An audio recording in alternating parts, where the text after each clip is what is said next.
C'est une avancée majeure dans la recherche en Polynésie. L'ILM sera dotée dans les prochains mois d'une biobanque.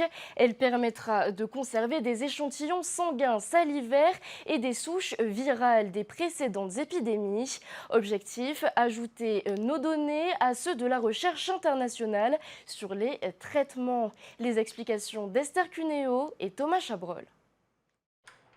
Dans cette salle sécurisée, l'ILM stocke et conserve dans ses congélateurs à moins 80 degrés des souches virales depuis 30 ans pour certaines. Dengue, chikungunya, Zika et plus récemment le Covid, cette collection est essentielle dans la compréhension de la maladie. La souche du Zika en Polynésie a permis notamment la création d'outils de diagnostic et de traitement à l'échelle internationale. La Polynésie française a été la première région du monde où l'épidémie a été aussi importante. Donc on a tout de suite isolé le virus, c'est-à-dire qu'on l'amplifie sur des cellules et ensuite on conserve l'échantillon. Et cette souche de Zika qu'on a eue nous en Polynésie française a servi et sert encore dans toutes les études qui ont été montées par la suite lorsque le Zika a émergé en Amérique latine et que ça a causé toutes ces malformations chez les bébés. Et les recherches sur des vaccins ou sur des traitements comprennent également donc la souche de Polynésie française. Grâce à une subvention de 40 millions de francs, l'Institut Louis Malardé va pouvoir renouveler ce parc de congélateurs et devenir une biobanque.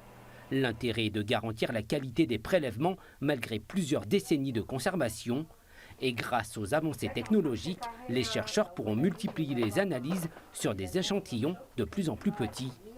Tout se miniaturise, même les outils d'analyse. Ça veut dire que plus longtemps on les conserve et plus on a la garantie de la fiabilité de cette conservation, plus on va pouvoir faire d'études dessus.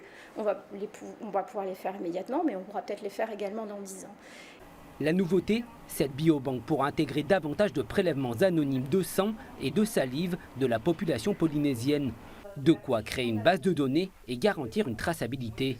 La notion de biobanque, c'est à la fois les échantillons biologiques, donc des échantillons de sang, de salive, mais également les virus qu'on a isolés et toutes les données qui vont avec, c'est-à-dire les informations dans le cadre des participants, l'âge des personnes, où est-ce qu'elles vivent, quel est leur style de vie, leurs habitudes alimentaires, et dans le cas des virus, quand est-ce qu'on les a isolés, est-ce que c'était quelqu'un qui revenait de voyage ou est-ce que c'est quelqu'un qui a été infecté au cours d'une épidémie? Cette biobanque ouvre la voie vers de la recherche médicale de précision avec à la clé de nouveaux programmes innovants, à commencer par une étude de cohorte. L'objectif, c'est de suivre pendant 3 ans 300 foyers en Polynésie française, mais en parallèle à Fidji. Donc on travaille avec l'université de Fidji là-dessus, et de suivre en fait ce à quoi la population est exposée au cours de ces 3 années. Donc c'est ciblé sur les virus transmis par les moustiques, mais on a également inclus les virus respiratoires,